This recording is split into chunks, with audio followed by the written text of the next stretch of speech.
Hi everyone, welcome to Center of Balance Live. I'm Szenan-Balance from Center of Balance, the acupuncturist. Today's topic, we're gonna talk about endometriosis again.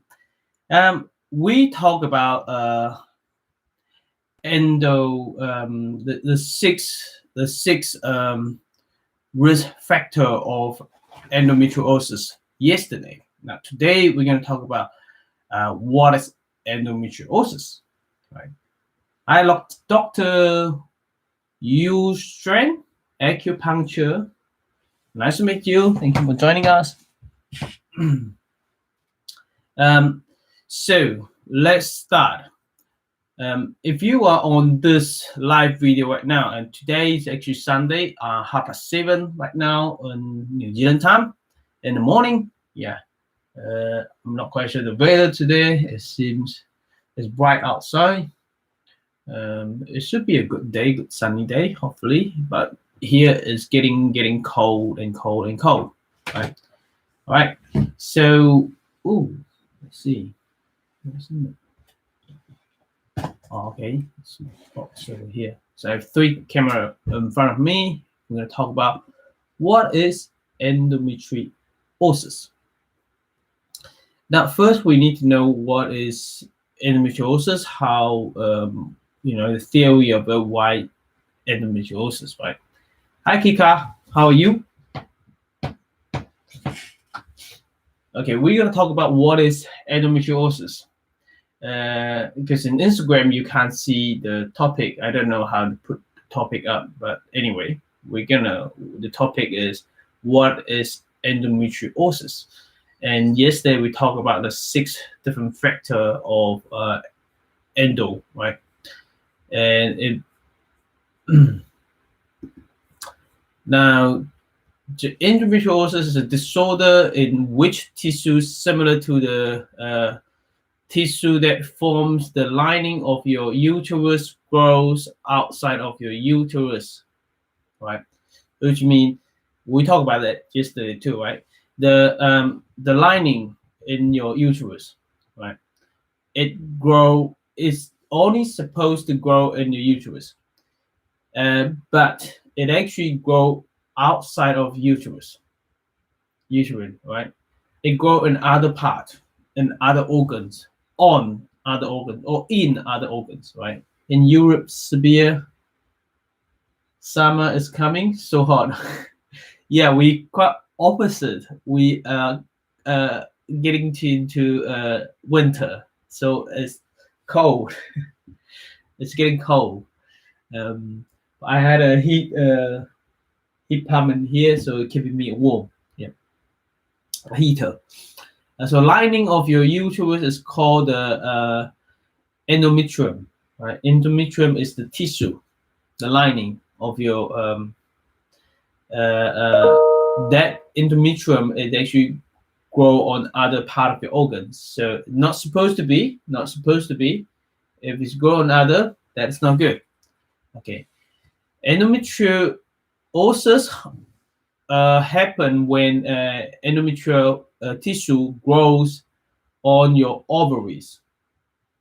So one of the common areas is grow on the ovaries, and we're going to talk about the symptom later, because when it grows to others, it can bring them together, like stick together, which is inhalation, right? Inhalation, or it may form a scar formation, and it may give pain. Pain is the main symptoms, but it doesn't mean everyone get pain. So ovaries is one of the organs. Think about it. What organs can it grow? Can it go to? Think about it. Do you know any organs that it can it grow to? Hi Veronica, good morning. Do you know any organs that endometriosis can form on or in? So one of them is ovaries. It can be bowel. Any organs around the uterus, like intestine, bowel, and what more? It can be uterus. No, I mean gallbladder, uterus, gallbladder, and in any tissue that lining in the pelvis, around your pelvis, all pelvis area. Okay, it can go through. Okay, so it's actually pretty unusual for endometrial tissue to spread beyond your pelvic regions. Yeah, it's very unusual. Okay, but it's not impossible. It is possible. That's why they form endometriosis, right? The endometrial tissue growing outside of your uterus is known as endometrial implant. Basically that's the implant we talked about yesterday. The risk for people to get endometriosis is one of them is from surgery. So what kind of surgery is the people having baby and they get C-section, cesarean, right? And because of the cesarean, and they take out a baby, and they may have some endometrium, the blood that carry on, bring your baby out. You bring the baby out, and it drop to other organ. The blood drop to other organ, and the blood contain endometrial tissues. And when it drops to other organs, it actually implant on other organs. It's just like the seed. You put that in the ground and it grow. Wherever you put it in, it grow. But of course, when you do C-section, cesarean surgery, and that is not implant, they're not trying to implant properly, in purpose, right? It's just an accident. Unfortunate things happen. Hi, Joanna. How are you? All right. We have Alali here on our Facebook as well. I'm not quite sure about the okay, right. It seems like on the YouTube, and there's one person that is watching, but I'm not quite sure who you are. Can you please let us know who you are on Facebook? No, on what do you call it? YouTube. Okay. Now we know in woman's cycle, we have hormone growing, right? We have what hormone? Progesterone, estrogen, all these hormone growing in your cycle, right? So the hormone change, it change. One go up, estrogen, when estrogen go up and progesterone go down, and progesterone go up and estrogen go down, right? So this is how they work together, right? And so the hormone change of your menstrual cycle affect the misplaced endometrial tissues, causing the area to become inflamed and painful. Hi, Tanger. Nice to meet you. I am Veniyam FM. Nice to meet you. Thank you for joining us. We're talking about what is endometriosis today. Now, so because of the hormone change, we know that we talked about that previously. Thank you for with me.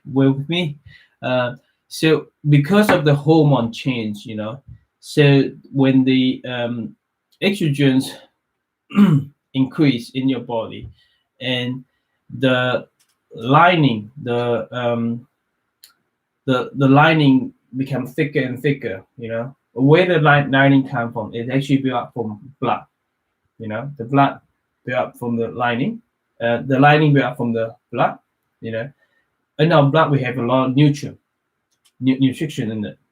Okay, so when you build and think about how thick is the lining, have a guess how thick is the lining that it can grow, or how thick is the lining to be enough for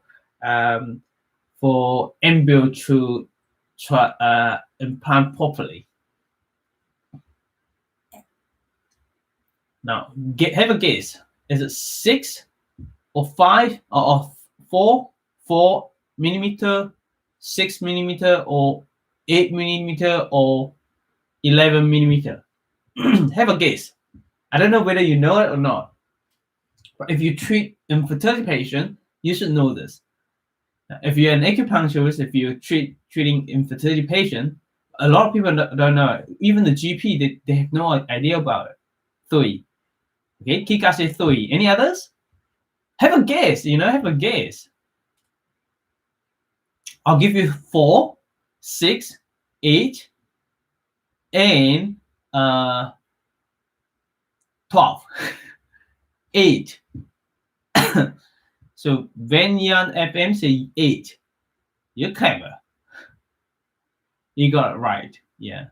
So the minimum one, it should be so this is how our period form, So when the estrogen go up, then the endometrial tissues form. It form from blood, right? It get thicker and thicker, just like you need when you grow a seed. You want it seeding, you have to put thick enough soil, right? Put it on top, So if that, probably not, when they seed up and it can't hold, because not enough soil, right? So the lining is just like soil, right? They have a lot of, it's built up from blood, so it have a lot of nutrition in it. So it need to go to about 8 mm. And so when the sperm and eggs get together and they become embryo, we call embryo. When they become together, we call it embryo. And the embryo need to implant on the uterus, on the lining. If it's 6, it may survive, but we not suggest it.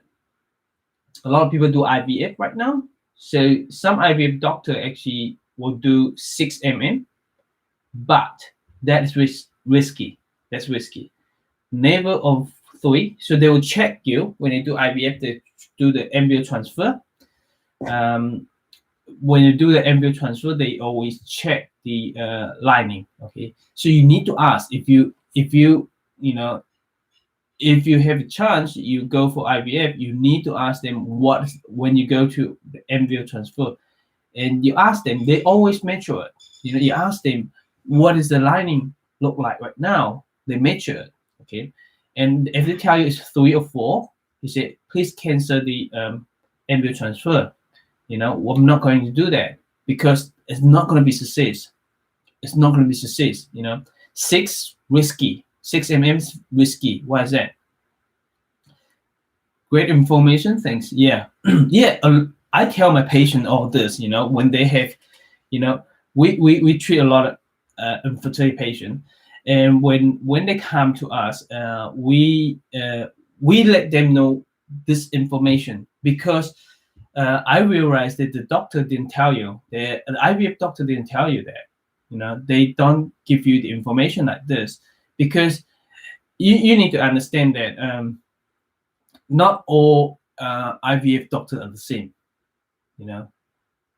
Hi, Antonio Leon, nice to meet you.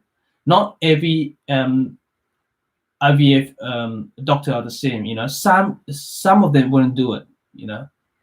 Because they want to keep the reputation, because they want you to be success. They want you to be get pregnant properly.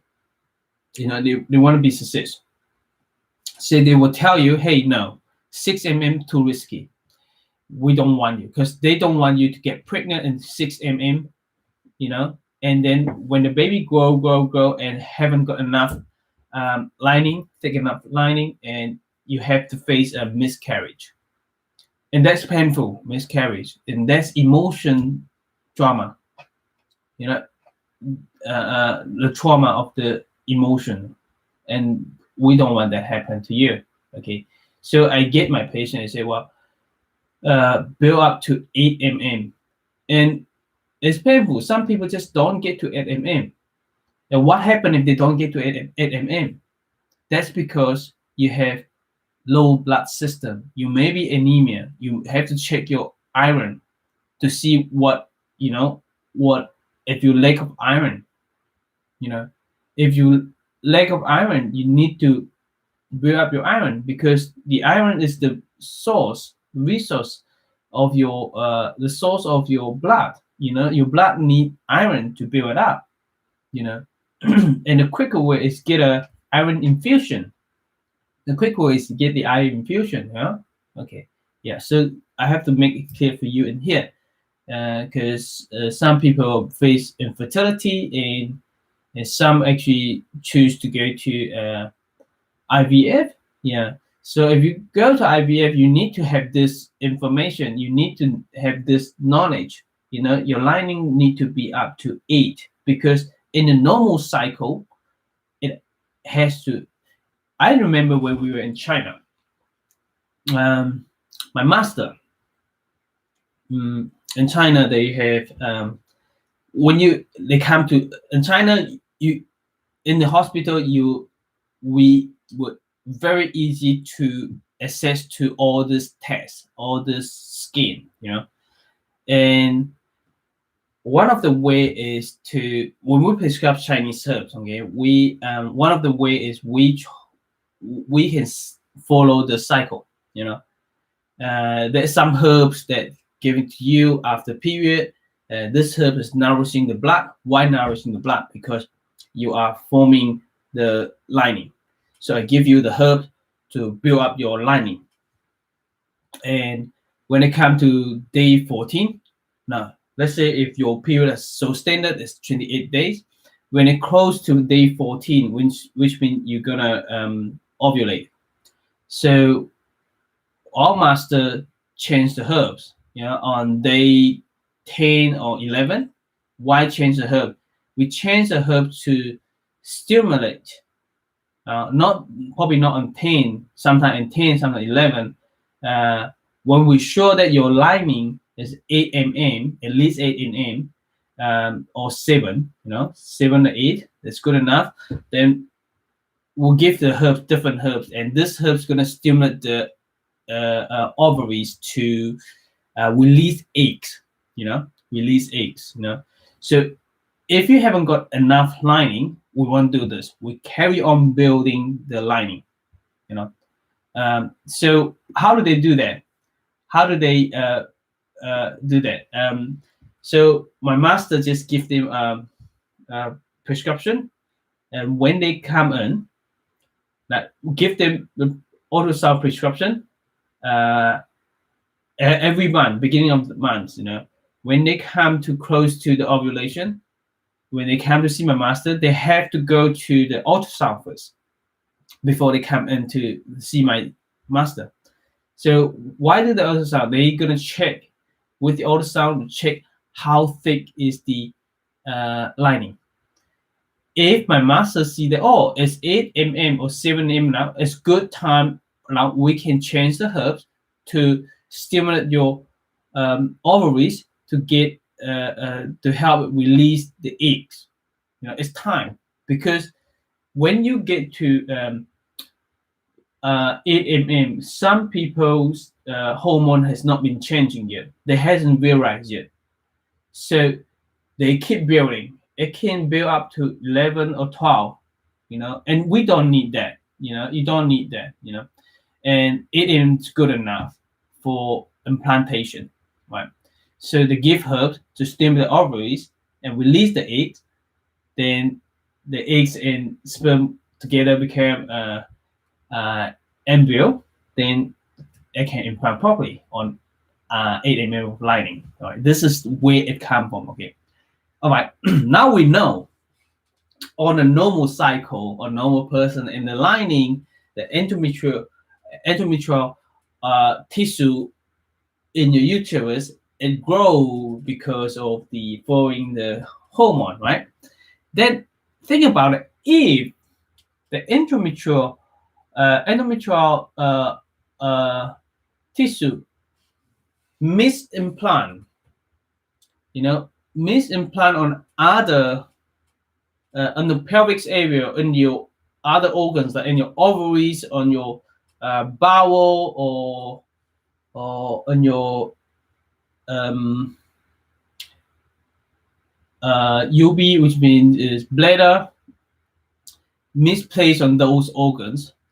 When the hormone change, those misplaced endometrial tissues, they start to get inflamed. They start to grow too, and they start to grow thicker too. And what happens is that it becomes inflamed and painful, right? Those areas become inflamed and painful. Hi, Nida. Nice to meet you. Right. Yeah, we changed our time to the morning. I'm not quite sure what time is your country right now. Yeah, we normally, while the lockdown time, and we do the live video at night time. Now we change it to daytime, in the morning, first thing in the morning. Right. So we talk about what is endometriosis and the symptom. Today we mainly talk about those, and I'm going to show you some acupressure point that you can press on it.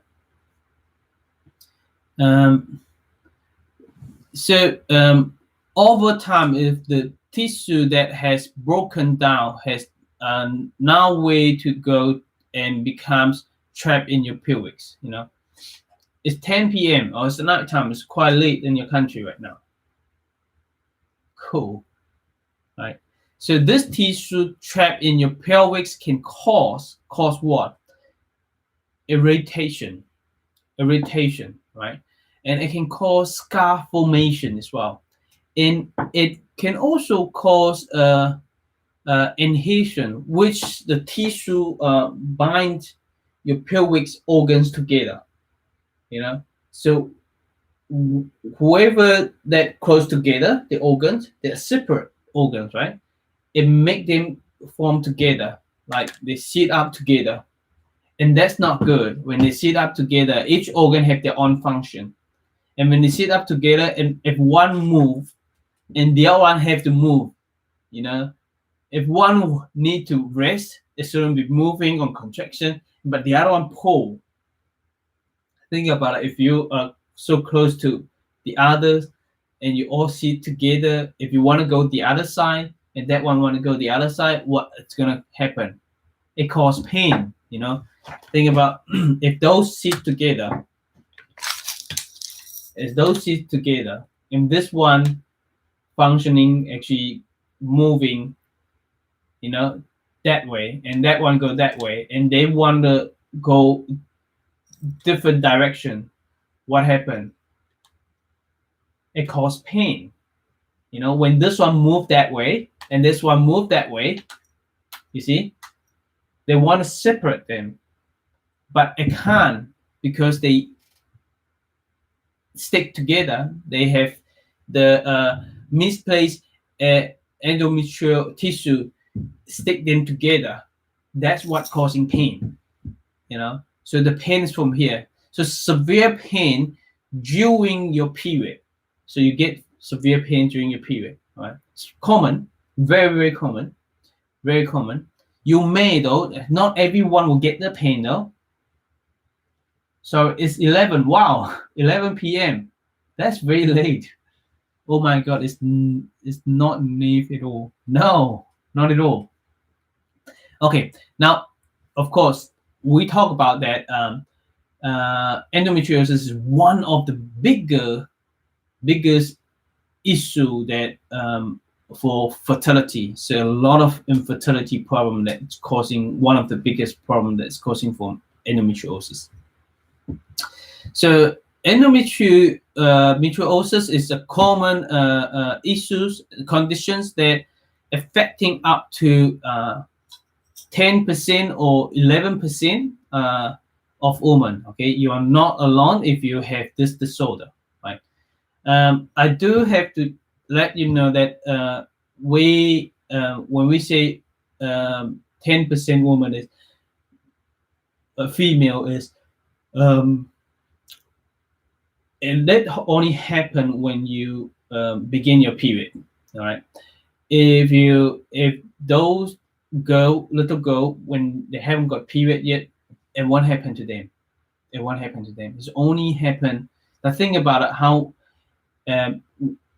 those female that get period right now is they start to get it when they 8 years old, 11 years old, 12 years old, 10 years old, right? Much earlier than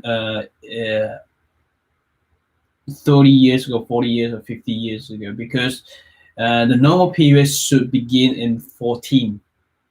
Should be 14 again. 8 years old, 10, 11, 12. That's considered too early. That's considered too early. But the reality is most people get it that way now. Okay. 10, 11, you know, and some people 8. That if your daughter get period that early, then you need to ask yourself, what are they eating? You know, that most of the time is because the environment, thing that they're eating in the diet, that causing the period come early. All right, keep in mind that. All right, let's talk about endometriosis symptoms. Okay, the symptom of the endometriosis is vary. You know, yes, it causes symptom, but not everyone get the same. And of course, the pain is the most common one, but there's a silent endometriosis cases. You don't get any symptoms at all, right? But you don't get pain at all, right? So some women experience mild symptom, but other can have moderate to severe symptoms. The severity of your pain doesn't indicate the degree or state of the conditions. So the endometrial, the only way to look it up to make certain. Hi, Silly, how are you? Arena. The only way to find out, to confirm that you have endometriosis, is through surgery, keyhole surgery. Okay, that's the only way, all right? But it does. Hi, Arena. But it doesn't mean that when they look it up, they go surgery, keyhole surgery, go in and look at, oh, it's so bad inside. It's stage 4 or stage 3 of the endometriosis. It's a mess inside, and then you feel a lot of pain. Some people don't feel much pain at all. You know, some even just mild endometriosis, and they feel severe pain. So it depends on where it goes, and it depends on how sensitive you are. You know, some are not very sensitive. You know, just like I'll touch you like this, and you feel. Some people feel, oh, it hurt a lot, and when you touch some people in here, oh no, it's not hurting. You know, why do I know that? Because when we put needle on a patient, we have to find the sensitive point. You know, so I always go and poke patient to find the acupressure point, and I poke them using my fingers. And some of patients I just couldn't find the acid point, sensitive point, because they say no, there's no pain, there's no tenderness spot, there's no sensitive. And some you just poke them very gentle, and they say, wow, that's so painful, always painful. So you know, the pain level for everyone to feel the pain is different, totally different. Totally different. The sensitive level is different. Really, what about signer? Only way to identify if it's surgical. Yes, scanner. No, you can't scan that.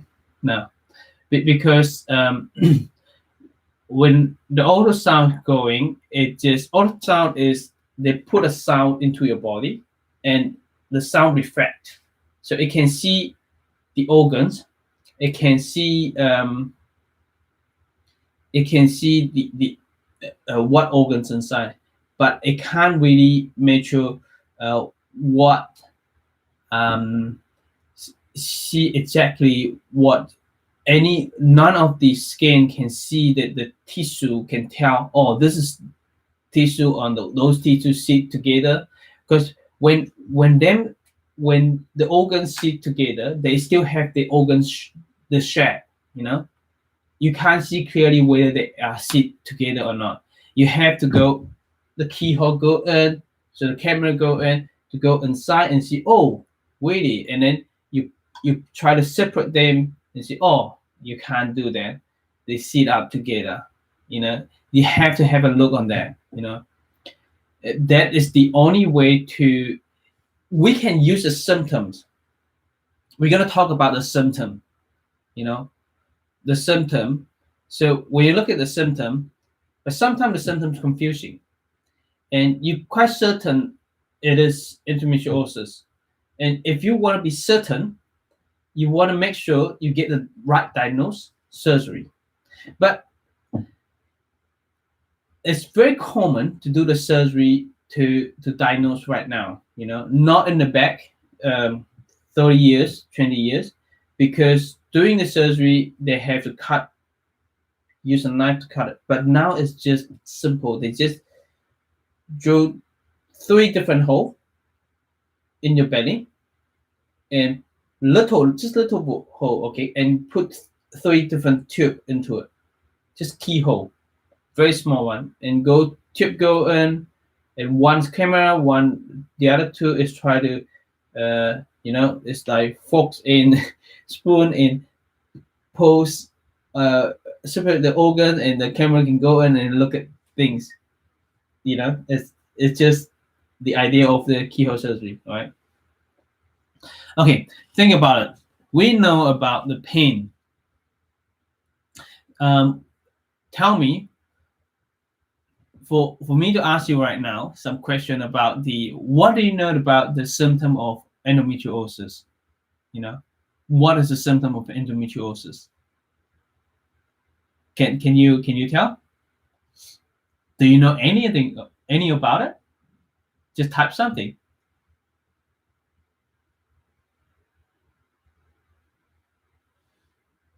Yes, you said if women are healthy, they never have pain during period. No, yes, you're right. Yes, yeah.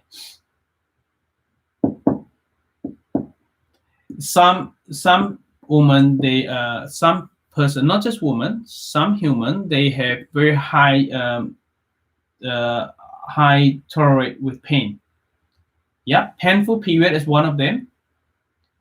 Bleeding between menstrual cycle. Okay. All right. What else?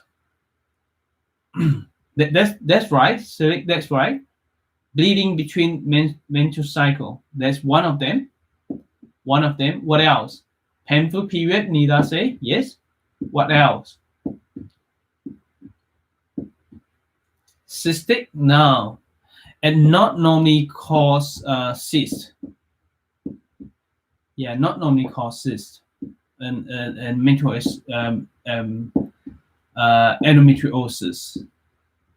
That is not one of the symptoms, but good try. Thank you. Yeah. Could be painful cramp. Yeah. So tell me,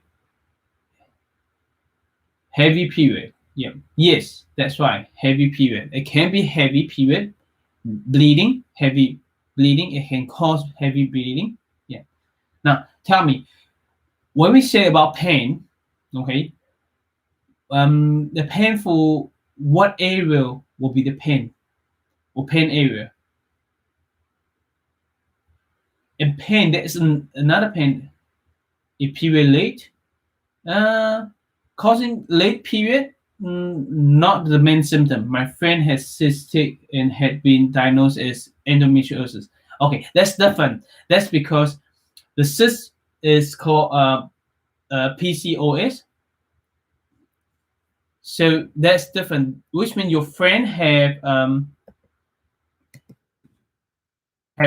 both conditions. have two different diagnoses. So polycystic ovary symptom, which means it's in the uterus. No, the endometriosis, is the lining, the lining that grow outside of the uterus. Then cystic is another issue. So they can happen together, but it's a separate problem. Like you can just form a diagnosis for endometriosis, but no cyst. Okay, and you can just have cyst problem, and the cyst, where is the cyst? The cyst is actually on the ovaries, not on the uterus, right? So on the ovaries, on your ovaries, you have polycystic ovaries. Like we will talk about polycystic ovaries in the future. Okay, that's important too, because that's another biggest. We talk about one of the biggest reason for infertility is endometriosis, and the other biggest reason causing infertility is PCOS, polycystic ovaries. And that an endometrium misplaced, it can be in ovaries, it can be on bowel, it can be in any way in your pelvis. But when we talk about the cysts, polycystic ovaries, it only happens in ovaries. The cyst not growing in the other. Okay, if it may seems like the cyst in the ovaries, but we don't call it cyst, we call it fibroid. They're all lumpy things. All right.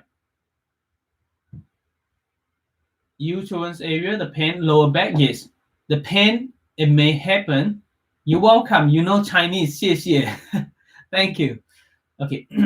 Siri, are you an acupuncturist or a practitioner, or you're not in practice? No. Or what is your background? Polycystic usually caused by insulin resistance. That's right. That is why PCOS, they use metformin. And metformin, we talk about metformin is actually for what? Metformin is actually for type 2 diabetes, right? Because type 2 diabetes is insulin resistant.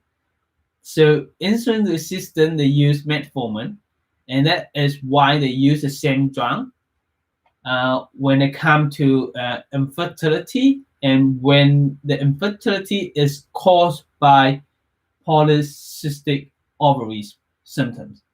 And they use the same drug because the insulin resistant is the same thing, so they use metformin.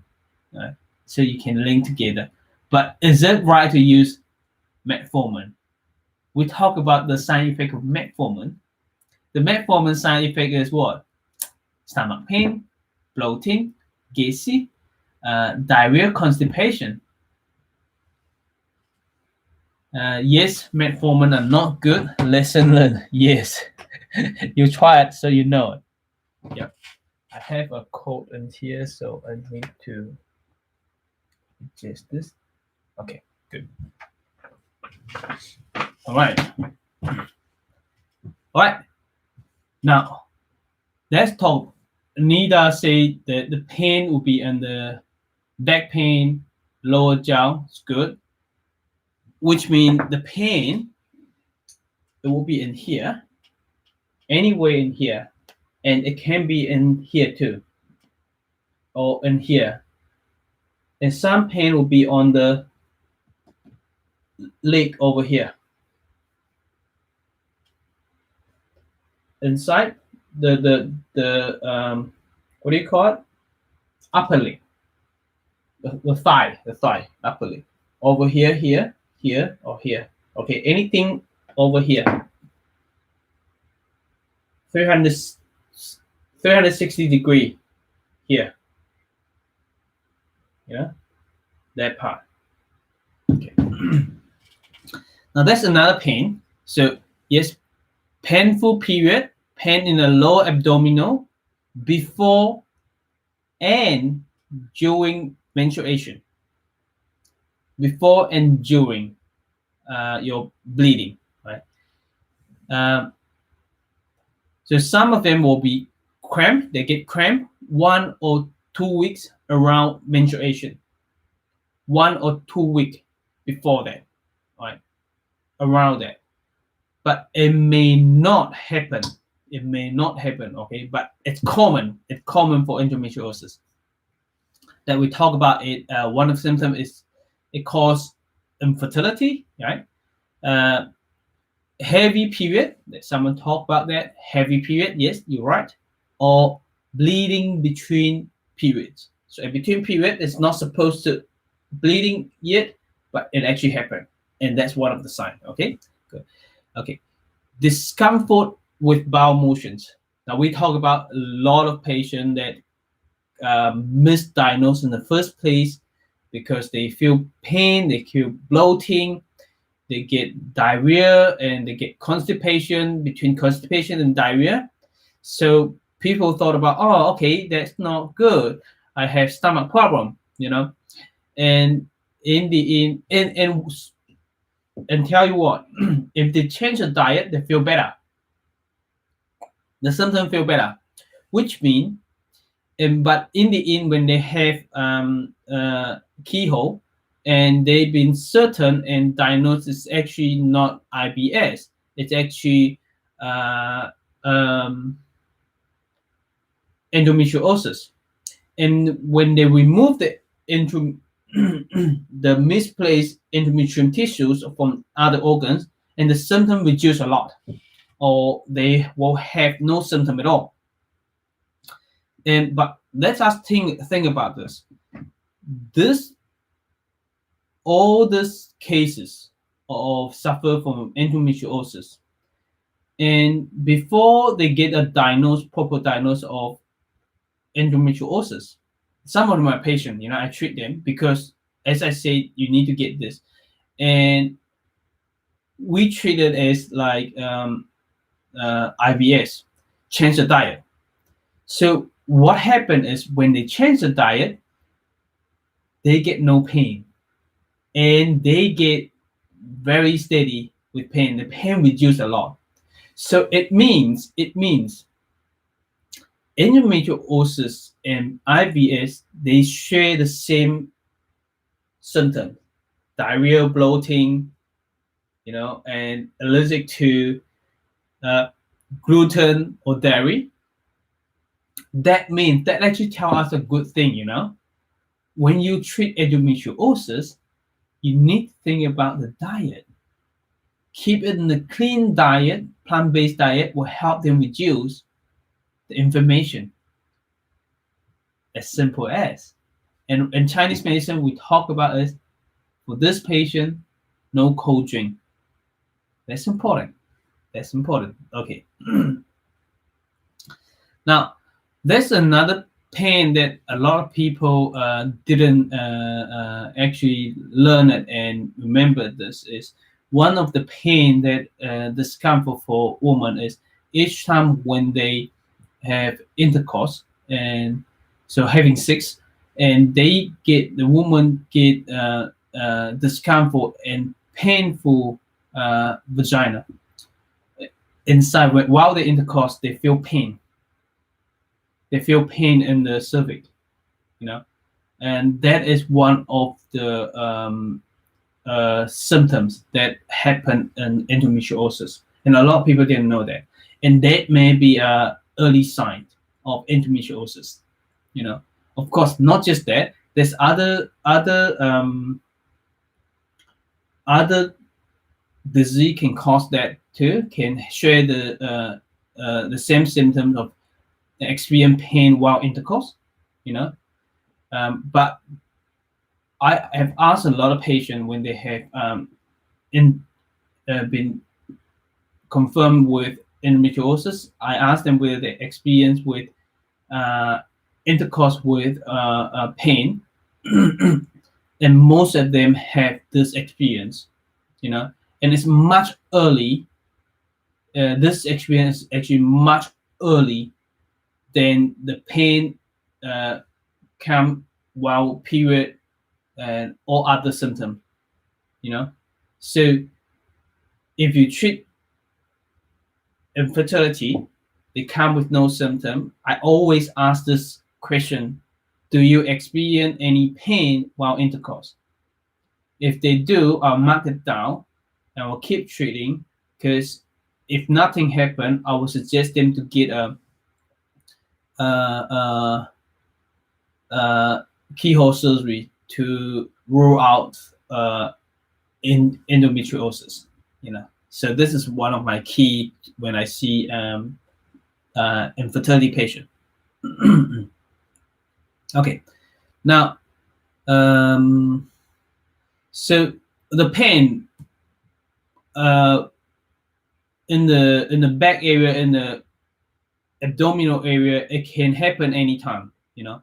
Okay, now we're gonna talk about the endometriosis treatment tomorrow, okay, because I want to keep it short today, but it's about 45 minutes right now. Yeah.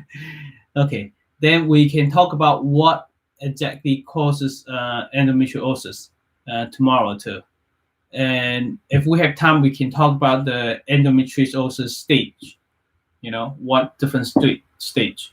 But before that, I want to show you the acupressure point. Yeah, we now know the symptom, so I can show you the acupressure point right now.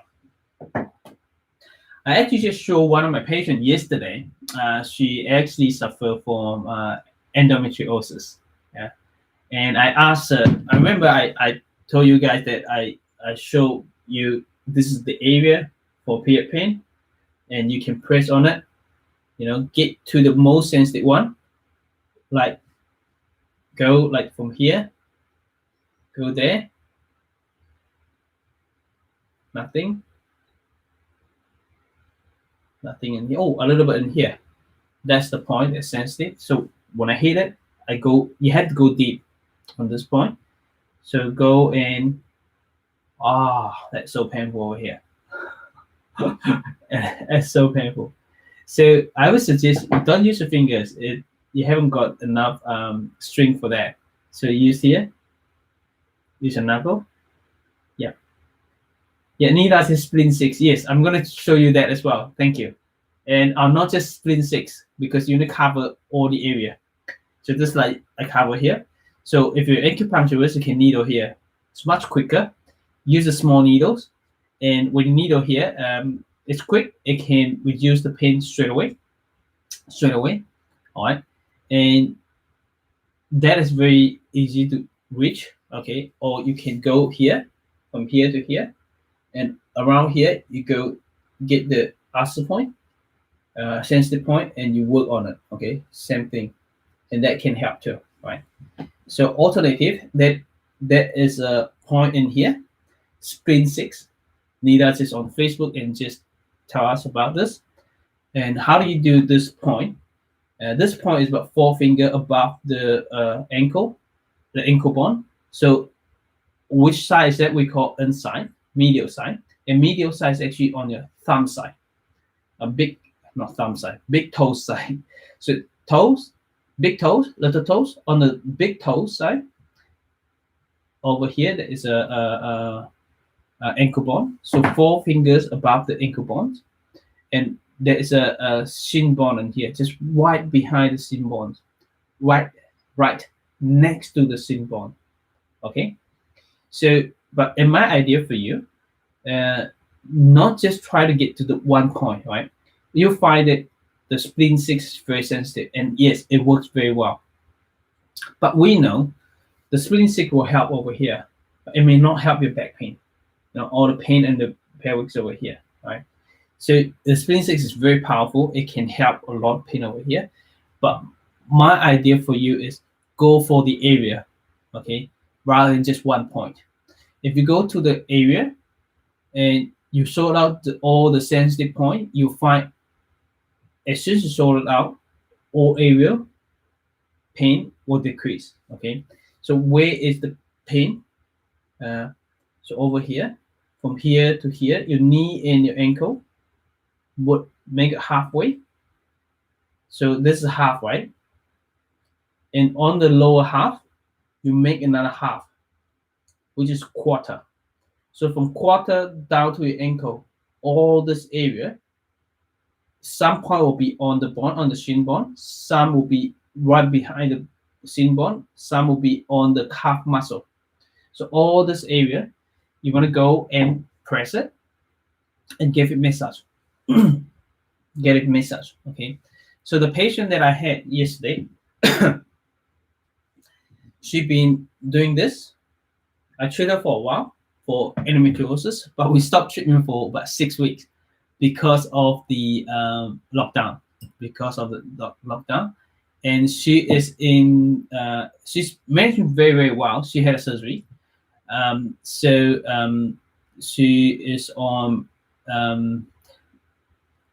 Chinese herb just once a week. Just she came in 4 weeks time, which a month.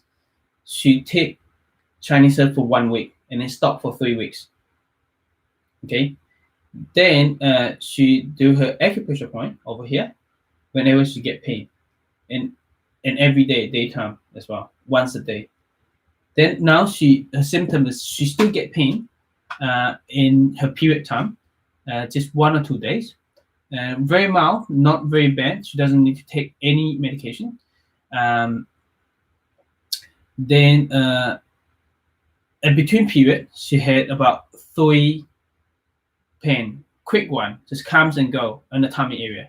I said, well, that's good. You've been doing this. Now this acupressure point has been decreased. And now I say, well, let's try more another area for it, you know. So I introduced her this area, just I talked to you about the quarter, closer to ankle. So I said, it's very painful for her. When I put her in there, it's very painful for her. You need to do it every day and get rid of all the pain here, slowly, day by day. Do it daily. Hi, Glynis, how are you? Glynis, we should see you in our clinic. We open already. So come back and book an appointment. Okay?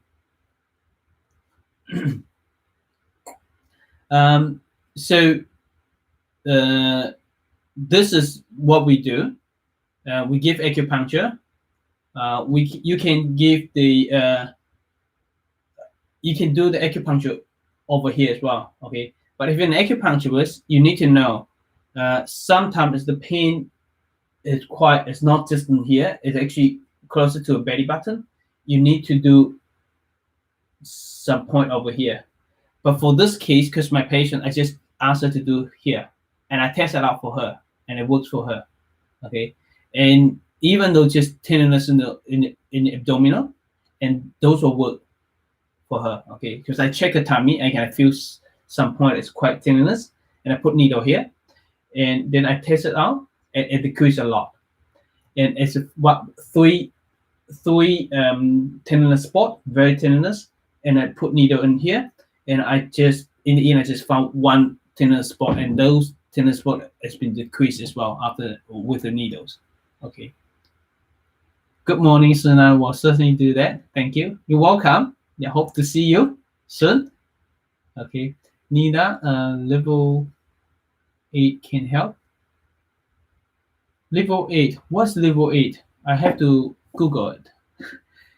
I'm sorry, Nina. I'm not quite sure what level 8 is in the name of Chinese, but I'll Google it. Level 8 is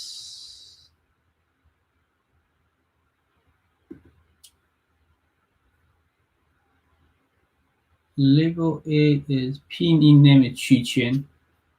Yeah, Qi Quan may help.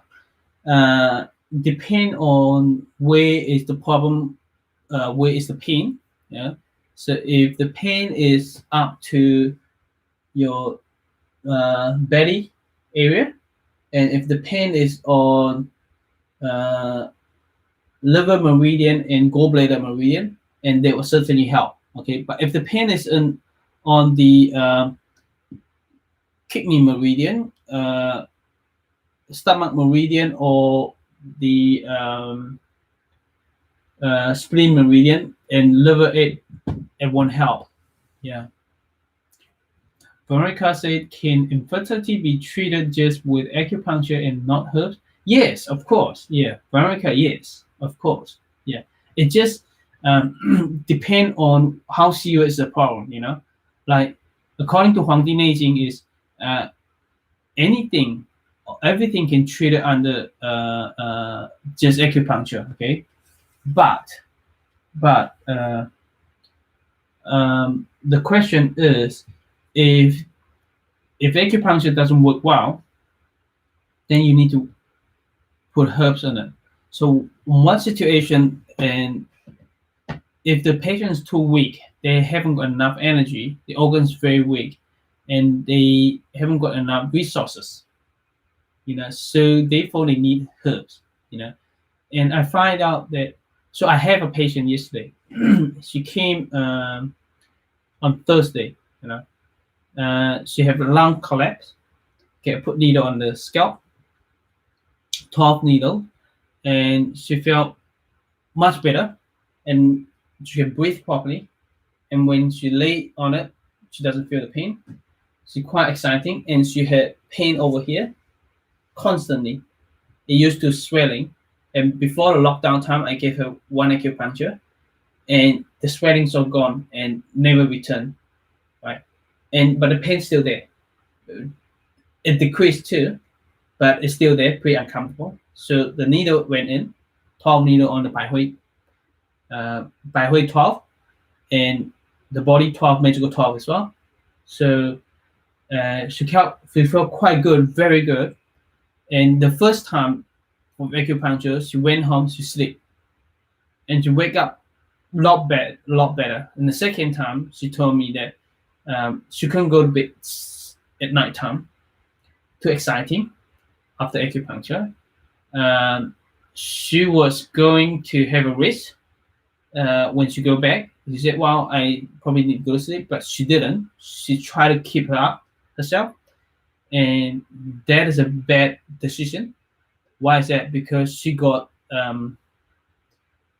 headaches the next morning, and she felt low energy for the whole day until yesterday, and so went for 24 hours and start to get her energy back.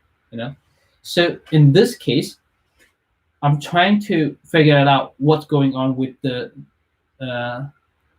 lack of energy after acupuncture. If after acupuncture lack of energy, we need to consider this patient need herbs.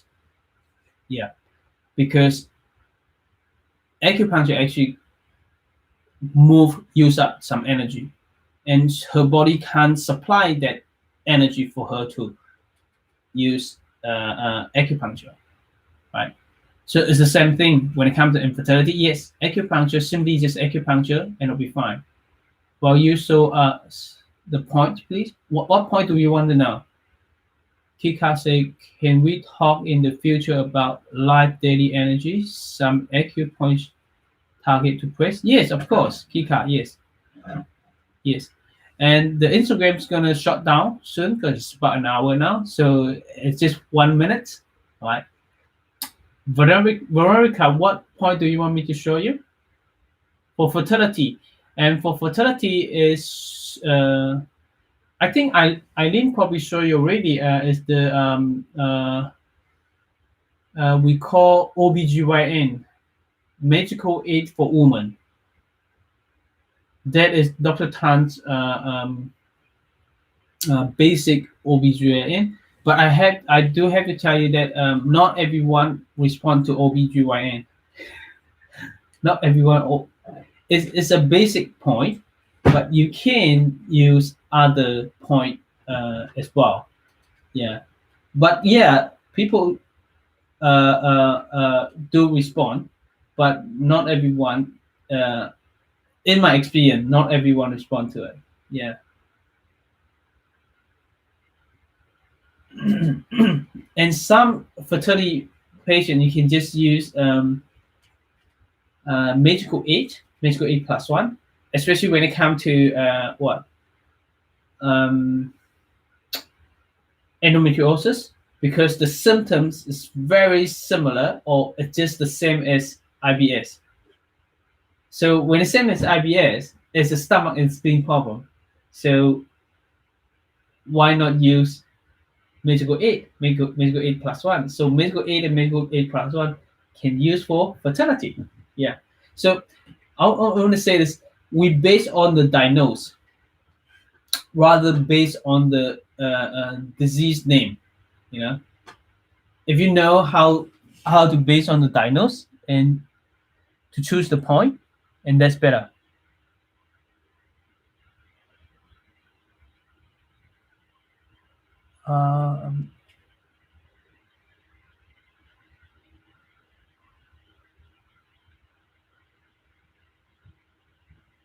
Okay. Can we be done on medical aid on the scalp? Yes. Yes. You can do that. You can do that. Now, I do acupuncture. I test it out all the time. You know, the reason I say I test it out all the time. First, we make the diagnose. Then, according to the diagnose, you needle your patient. Then you take, and here I will say test it out whether the patient respond to the acupuncture or not. All right. And with the same diagnose, like medical aid, you can do medical aid on scalp. You know, I put it that way. Then you can medical aid on the body, Dr. Tan's strategy, right? And you find that I find this is how I find. Okay, this is how I test it out. Right, I may just do medical aid of Dr. Tan first, and see how the patient get instant relief on the tummy pain, on bloating or not. If it does, that's good, which means this patient respond to medical aid. That's great. My diagnosis is right, and according to the diagnosis, I choose medical aid, and it works, right? That's how I step. Then I'm gonna, when next time it comes, I'll do this. Is how I would do. Okay, I'll do medical aid on the scalp. Okay, when the patient still have symptoms, right? Because we expect the symptom come back. You know, we don't expect just one treatment, it's all gone, and keep that way. If any of the master tell you that, and they can use one time to fix everyone, it's one acupuncture, they're lying. I don't believe in that. Okay, I've seen a lot. You know, master always tell you that, hey, just needle this and it'll works. You know, it went away and it won't come back. And in reality, no, that's not the way. That's not the way that acupuncture works. You know, acupuncture treat patient through courses. You know, it need to have a program to get patient to get better. You know, yes, some patient with pain, it may be just one treatment and the pain went away and never come back. It happened, but most of the case, I'm treating a lot of chronic pain, chronic problem, organs imbalance. You know, Veronica say, "Thank you, Szenan. You are a great professor. Thank you very much. Thank you. Get to hear that, Nina. You are right, master. Thank you, Nina." So what happened here is, yeah, I'm happy to share. So in the second treatment, you try, you know, the medical aid on the body based on Dr. Tan's strategy, it works. Then you're gonna come to the next treatment. It come, you can try out the other area like scalp, just by medical aid on by and see whether it helps or not. If it helps, the patient will feel straight away, right? If they have symptom, that's felt straight away. Okay, now you needle, your diagnosis is the same, then you needle by medical aid. Then you ask the patient whether it help or not. Yes, they respond. That's great, isn't it? So now you know. Only by it works too. And the third time when the patient come, now it's your choice. Do you want to work combine two, like body medical aid and scalp medical aid. You can do both right now. Right? Just do both and ask the patient, and the patient came back in the fourth visit. You ask them, okay, I'll diagnose. Just tell the truth to the patient. I diagnose.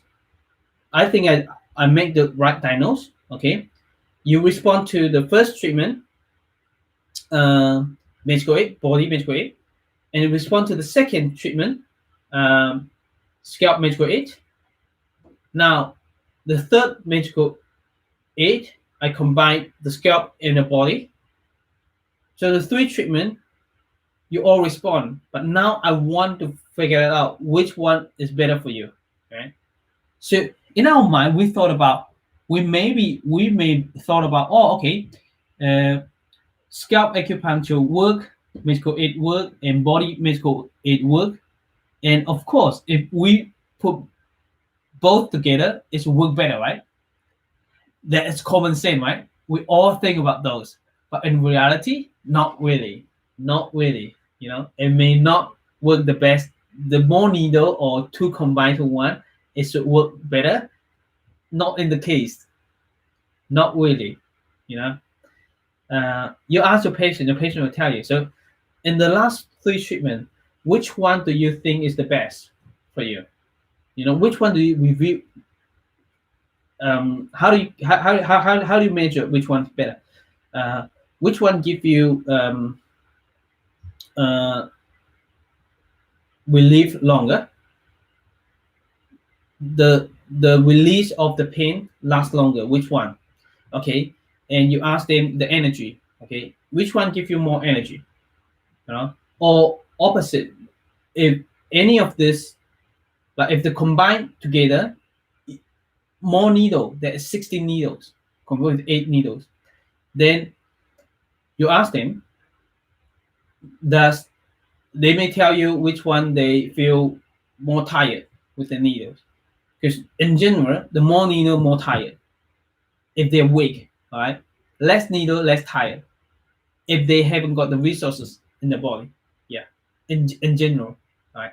That's how I figure it out. So you can stick with that. Sometimes you can alternate it, scalp and body alternated, and some of them pretty good. They said, wow, the best one is the head one and the body one, or they don't have any different. They say, well, they're all pretty good. I don't know which one is better. So use our common sense. If both work together, it's pretty good. You respond to both, then I just give you both then, because you can't feel any different, and I assume that both work.